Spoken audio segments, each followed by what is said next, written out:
ஸ்ரீமதே ராமானுஜாய நமக. ஆழ்வார் எம்பெருமானார் ஜீய திருவடிகளே சரணம். ஆச்சாரியர்கள் திருவடிகளே சரணம். நம் சாரதி சுவாமி திருவடிகளுக்கு பல்லாண்டு பல்லாண்டு. இந்த முயற்சி நம்ம எல்லாருக்கும் சேர்த்து கொடுத்தது. திருப்பல்லாண்டு கண்ணினும் சிறுதாம்பு சேவிச்சுன்னு வரோம். நம்ம சந்தை சேவிச்சுன்னு வரோம். ரொம்ப அழகாவே சேவிக்க வந்திருக்கு எல்லாருக்குமே. அதுல 3 பாசுரங்கள் நேத்து அனுபவிச்சோம் நம்ம. தனியன்களும் முதல் 3 பாசுரங்களும். இன்னைக்கு 4, 5, 6 பாசுரம் திருப்பல்லாண்டோட. எப்படி ஆழ்வார் பெரியாழ்வார் அவர் மட்டும் பெருமாளுக்கு பல்லாண்டு பாடுறதுக்கு இல்ல, எல்லாரையும் கூப்பிடணும், எல்லா விதமான வர்ணன் மக்களையும் கூப்பிடணும் அப்படின்னு ஆசைப்படுறார். அதுல யாரெல்லாம் கூப்பிடுறார் அப்படின்னு நம்ம பார்த்திருந்தோம்.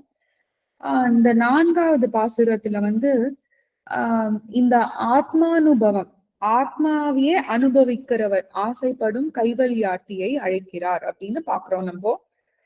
கைவல்யார்த்தினா ஆத்மா அனுபவத்துல ஈடுபட்டு இருந்துட்டு இருக்கிறவாதான் கைவல்யார்த்தி. பகவத் கைங்கரியத்தில் ஈடுபட்டவர்களை அழைத்த பிறகு, அதுதான் மேல பார்த்தோம் அழைச்சிருக்காரு அப்படின்னு. திருப்தி ஏற்படல ஆழ்வாருக்கு. எப்படி திருப்தி ஏற்படும் அப்படின்னு அடியனும் யோசிச்சிருந்தேன். பல்லாண்டு சொல்லியே ஆழ்வாருக்கு போறல. ஒரு ஆண்டு போறல, மனிதர்கள் ஆண்டு அதுல போறல. அதனால தேவர்களை கூப்பிட்டார். அடுத்தது பிரம்மாவோட கால கணக்குக்கு ஈட்டுக்கு பண்ணார். 43,20,000 ஆண்டுகள் அப்படின்னு பார்த்தோம்.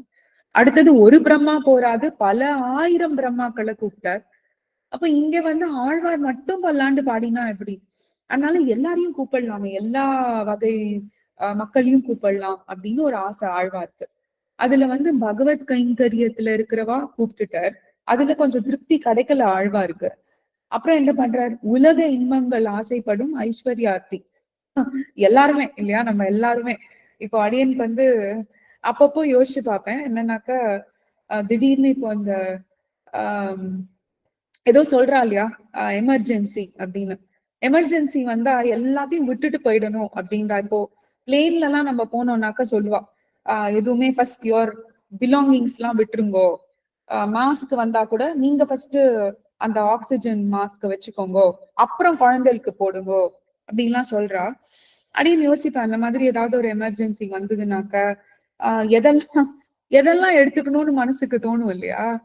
அடியனோட ஞானாச்சாரியன் ஃபர்ஸ்ட் சாதிப்பார். அவர் பெரிய ஒரு ஹார்ட் டிஸ்க் ஒண்ணு வச்சிருக்காரு. அதுல கம்ப்ளீட் சந்தை எல்லாம் சேவிச்சிருக்காரு சுவாமி. சந்தை அதோட காலக்ஷேபம் எல்லாம் அது மட்டும்தான் அடியனுக்கு தேவைமா அப்படின்னு, அதை எடுத்துன்னு போயிடணும் அப்படின்னு. அது மாதிரி அடியன் ஒரு புக்கா எடுத்து ஆழ்வார் சாதிச்ச புக்கெல்லாம் எடுத்து வச்சிருந்தா எங்க போறது நம்ம. ஸ்டில் ஐஸ்வர்யார்த்தி தான் இல்லையா, அதெல்லாமும் ஐஸ்வர்யம் தானே. அதனால உலக இன்பங்கள் எல்லாருக்கும் ஆசை உண்டு, ஆசை இல்லைன்னு சொல்லவே முடியாது. அந்த உலக இன்பங்கள் ஆசைப்படும் ஐஸ்வர்யார்த்தியையும் தன்னைத்தானே அனுபவிக்கும் கைவல்யார்த்தி. தன்னைத்தானேனா நம்மளுக்கு உள்ளுக்குள்ள இருக்கிற ஆத்மாவை அவ அனுபவிச்சுக்கிறா. அவள்லாம் கைவல்யார்த்தின்னு பேரு.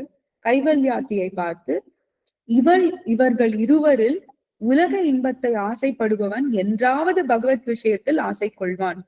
ஆனால் கைவல்யார்த்தி கைவல்ய மோட்சத்தை பெற்றுவிட்டான் என்றால் அவனுக்கு மீட்சியே இல்லை என்பதை உணர்ந்து கைவல்யார்த்தியை இங்கே அழைக்கிறார். எவ்வளோ அழகு இல்லையா.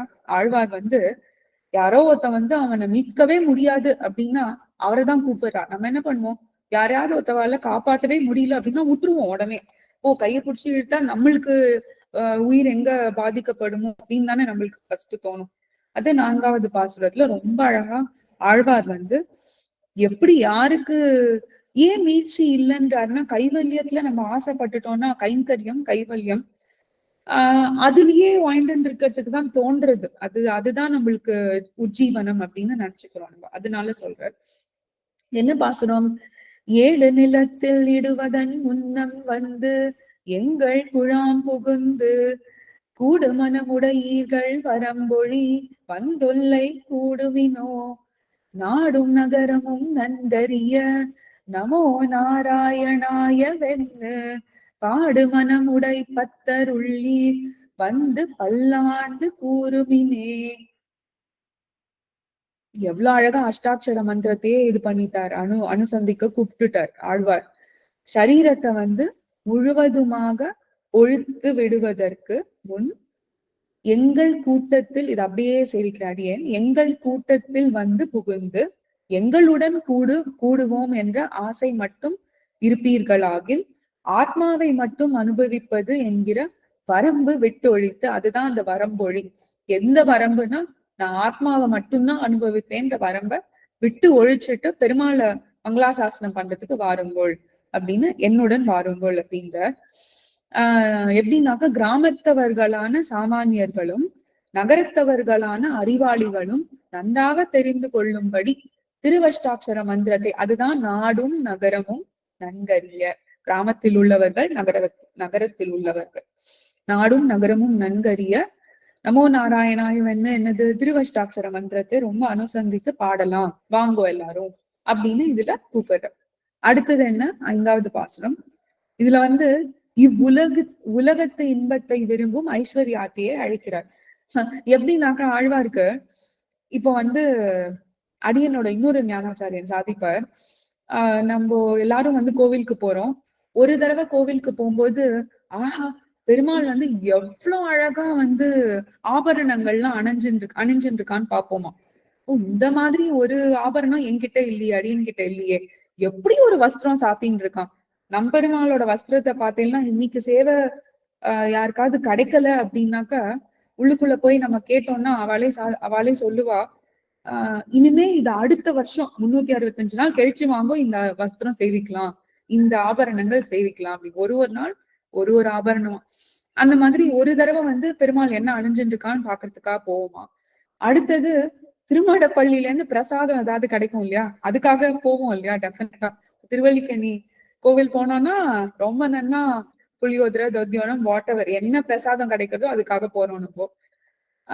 அடுத்தது வந்து கொஞ்சம் கொஞ்சமா ஆஹா இவ்வளவு லைன் நிக்கிறாளா, என்ன சேவிச்சிருக்கா இன்னைக்கு, திவ்ய பிரபந்தம் ஏதாவது சேவிக்கிறாளா, என்ன சேவையாருது, என்ன நட்சத்திரம் இன்னைக்கு, யாருக்கு இன்னைக்கு இது பண்றா, மாச திருநட்சத்திரமா அப்படின்னு ஒரு ஆசை, ஈடுபாடு வருமா. அந்த மாதிரி கொஞ்சம் கொஞ்சமா ஈடுபாடு வந்து பெருமாள் கிட்ட வரும் அப்படின்ற. அதனால்தான் வந்து ஐஸ்வர்யத்துல ஆசைப்படுறவாள கூப்பிடுற. அது என்னது 5வது பாசுரம். அண்ட குலத்துக்கு அதிபதியாகி அசுரர் இராக்கதரை இண்டை குலத்தை எடுத்து களைந்த இருடிகேசன் தனக்கு தொண்ட குலத்தில் உள்ளீர் வந்தடி தொழுது 1000 நாமம் சொல்லி பண்டை குலத்தை தவிர்ந்து பல்லாண்டு பல்லாயிரத்தாண்டு என்னே. அழகா கூப்பிடுறாரு ரிஷிகேஷா, அவரை கூப்பிட்டுறாரு இங்க. அண்டங்களின் கூட்டங்களுக்கு தலைவனாக அசுர ராட்சசர்களின் நெருங்கின கூட்டத்தை திரட்டி அவர்களை ஒழித்த ரிஷிகேசன் எம்பெருமானுக்கு அடிமை செய்பவர்கள் குலத்தில் உள்ள நீங்கள், நம்மெல்லாம் அவர் குலத்துல பிறந்திருக்கோன்றார். இதை விட என்ன வேணும் இல்லையா. ஆழ்வாரே நம்மளுக்கு முத்திரையை குத்தி கூப்பிடுறார் நம்மள.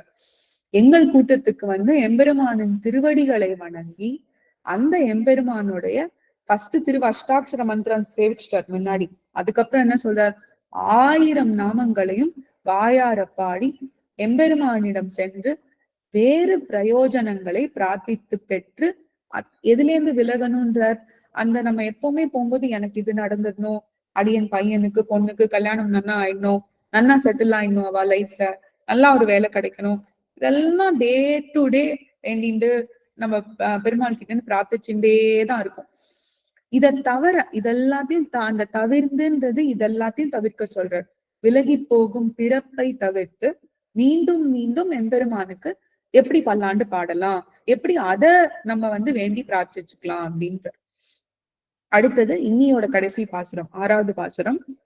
இப்படி ஆழ்வார் வந்து 3 விதமா அதிகாரிகள், எல்லாரும் அதிகாரிகள் இல்லையா, எல்லா அதிகாரிகளையும் அழைச்சிட்டு என்ன பண்றார், ஒருத்தரா ஒவ்வொருவராக வர தொடங்கினார். எல்லாரும் வராலாம், ஒருத்தரா வராலாம். எவ்வளவு ஆழ்வார்க்கு பொறுமை பாருங்க, ஒருத்தரா வரத்துக்கு. இப்போ நம்ம எல்லாம் வந்து ஒரு பத்ரிக்கு கஷேத்திரத்துக்கு போனோம் அப்படின்னாக்க எல்லாரும் வர வரைக்கும் வெயிட் பண்ற அளவுக்கு நம்மளுக்கு டைம் இருக்கா, ஃபர்ஸ்ட் ஆஃப் ஆல் பேஷன்ஸ் இருக்கா, நம்மளே அது வந்து கேள்விக்குறியாதான் இருக்கு. ஆனா ஆழ்வார் ஒருத்தரா வரத்துக்கும் வெயிட் பண்றாராம். பெருமாளை பல்லாண்டு பாடுறதுக்கு. இதுல வந்து வாழாட்பட்டு பாசுரத்துல சொன்னார் இல்லையா, சொல்லப்பட்ட பகவத் கைங்கரியார்த்திகள் அவர் வந்து தங்கள் தன்மைகளையும் செயல்களையும் சொல்லிக் கொண்டு வந்து புகுற அந்த கைங்கரியம் பண்றவாள்லாம், பகவத் கைங்கரியத்துல ஈடுபட்டு இருக்கிறவா ஒருத்தரா வராலாம். எப்படி வராலாம்? நான் எவ்வளோ வந்து என்ன சொல்றது, எவ்வளோ அனுசந்தானம் பண்றேன் டெய்லி தெரியுமா, என்கிட்ட எவ்வளோ இருக்கு தெரியுமா, அடியன் கிட்ட வந்து அடியன் கூட கிடையாது, என்கிட்ட வந்து இவ்வளோ தற்பெருமையில அவ வரா. அவ பண்றத சொல்லிக்கிறதுக்காக நானா ஆட்டும் உழையவ சந்நிதியில கோலம் போட்டேன், நானா ஆட்டும் இது பண்ணேன் அதை பண்ணலாம் அப்படி சொல்லிட்டு வராளாம் பகவத் கைங்கரியார்த்தி.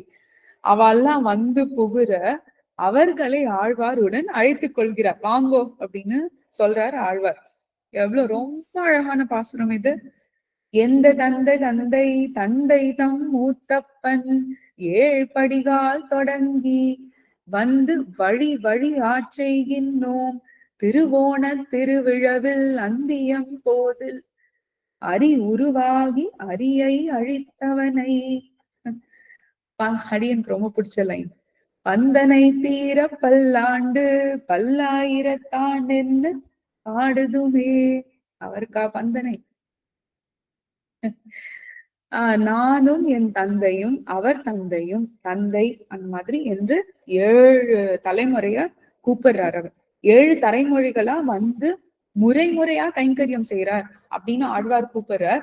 ஆழ்வார் அதை கூப்பிடுறது மட்டும் நிறுத்திக்காம நம்மளோட 7 தலைமுறைக்கும் ஆழ்வார் கூப்பிடுறார். அப்பெல்லாம் நம்ம எவ்வளவு ஒரு இதுல இருக்கோம்னு பாருங்க ஆழ்வார் திருவுள்ளத்துல.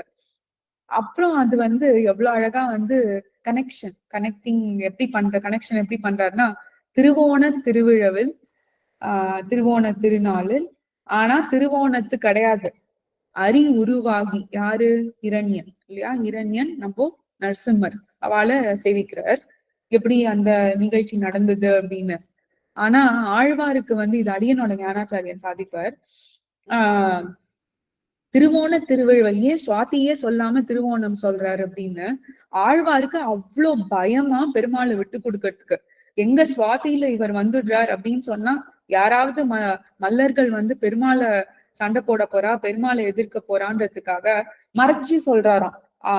பெருமாளோட ஜென்ம ரகசியம் மாதிரி அது.